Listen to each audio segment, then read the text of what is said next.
गुरु ब्रह्मा गुरु विष्णु गुरुदेवो महेश्वरः गुरु साक्षात् परब्रह्मा तस्मै श्री गुरवे नमः।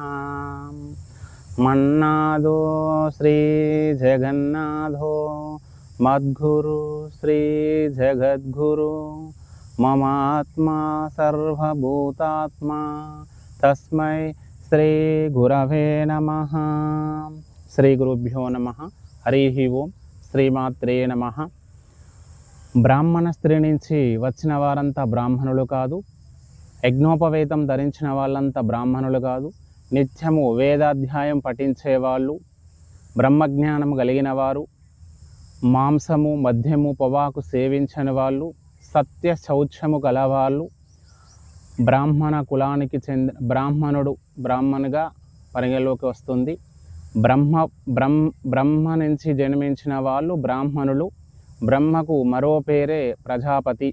అలాంటి వారితో పూజలు కానీ యజ్ఞాలు కానీ వ్రతములు కానీ చేయించుకోవడం ద్వారా మన అనుకున్న కోరికలు నెరవేరుతాయి।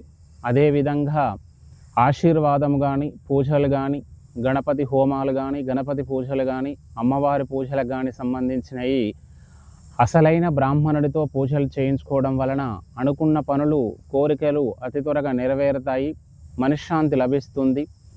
వాళ్ళ పాదాలకు నమస్కరించినంతటనే బ్రహ్మ పాదములు, ఇక్కడ గురువుగారి పాదములు తాకితే అక్కడ బ్రహ్మ పాదములు తాకినంత పుణ్యం కలుగుతుంది।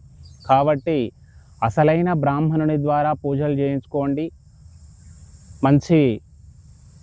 మంచి జ్ఞానాన్ని పొందండి। అనుకున్న పనులు కావడానికి పూజలు వ్రతములు బ్రాహ్మణులు అయిన బ్రాహ్మణులతోని పూజలు చేయించుకోండి। తద్వారా విద్య ఉద్యోగము ఐశ్వర్యము లక్ష్మీ కటాక్షము కలుగుతుంది।